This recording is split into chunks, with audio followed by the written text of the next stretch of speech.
दोस्तों, आज का दिन मैं बताऊँ तो नॉर्मल डे जैसा था। मुझे ऐसा नहीं लगा कि कुछ भी आज एक्साइटमेंट हुआ। बट मैं आप लोगों से एक कहना चाहूँगा कि आज मैंने हार्डली विवियन को 2 या 3 बार देखा। विवियन के फैंस को काफ़ी सारी उम्मीद है विवियन से, क्योंकि अक्सर विवियन के फैंस सिद्धार्थ शुक्ला से उनको कंपेयर कर रहे हैं। बट आज हार्डली 2 या 3 बार वो नज़र आए।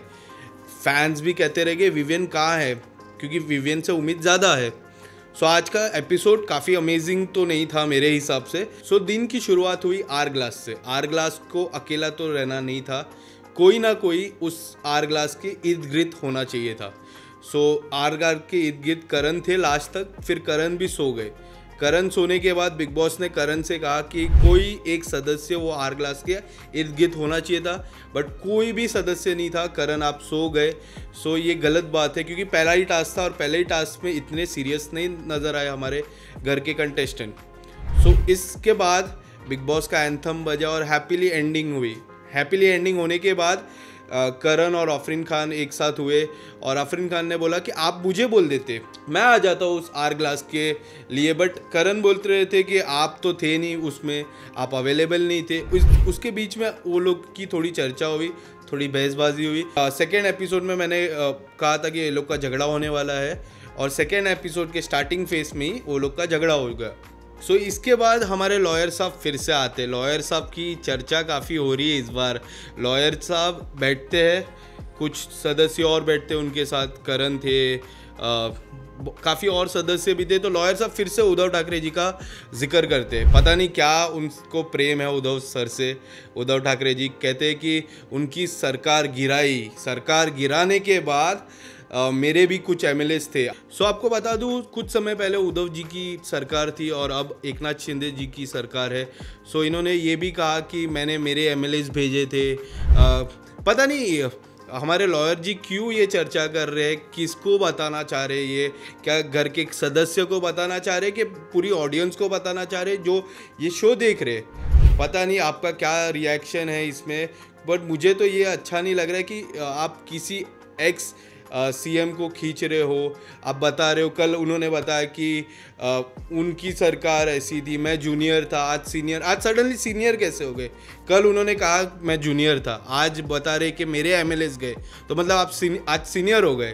और कुछ समय बाद उसके बाद हेमा जी को हमारे बिग बॉस ने कॉल किया जेल के अंदर। कॉल करने के बाद हेमा जी को कहा कि आपको है ना एक टिप देता हूँ, आप जेल से बाहर आ सकते हो, बट आपको कुछ शर्तें माननी पड़ेगी। तो आपको पता है दोस्तों, नॉर्मली हमें कोई जेल से बाहर निकालता है, कोई भी कंटेस्टेंट, क्योंकि आज तक जितनी भी बार कोई भी कंटेस्टेंट को ये मौका मिलता है आपको टिप देता हूँ आप जेल के बाहर आ जाना, तो हमेशा कोई भी कंटेस्टेंट जेल के बाहर आना चाहेंगे।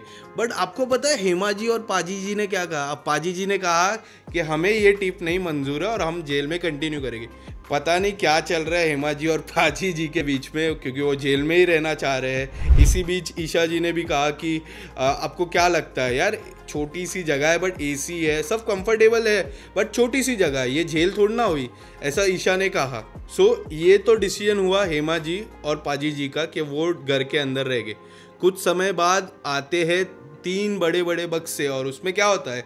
उसमें होता है राशन का सामान। राशन का जो सामान होता है वो अक्सर डिसाइड करते घर वाले कि किसको क्या क्या राशन मिलना वाला है।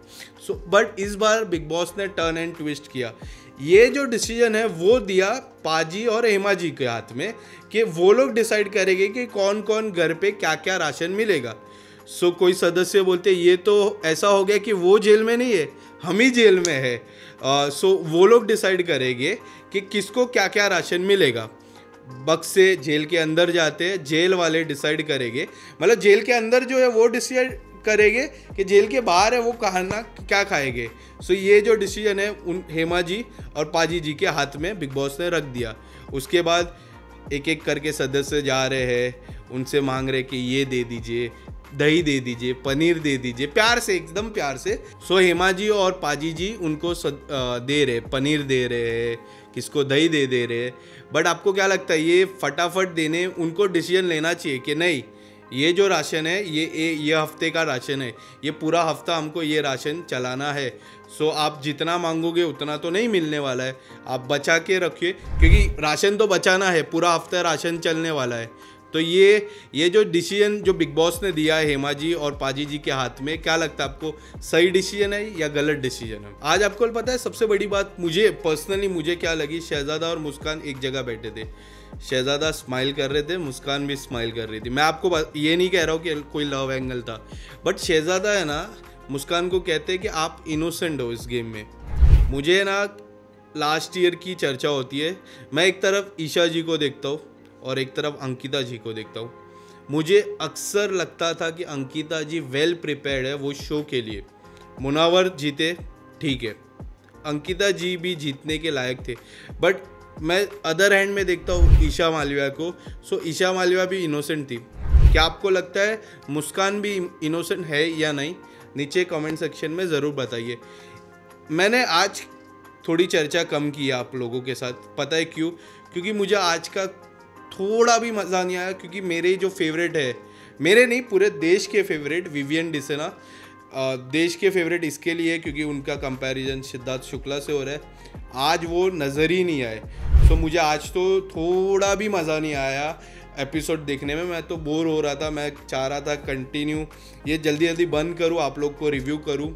सो डे 3 का मैं रिव्यू कल लेके आऊँगा।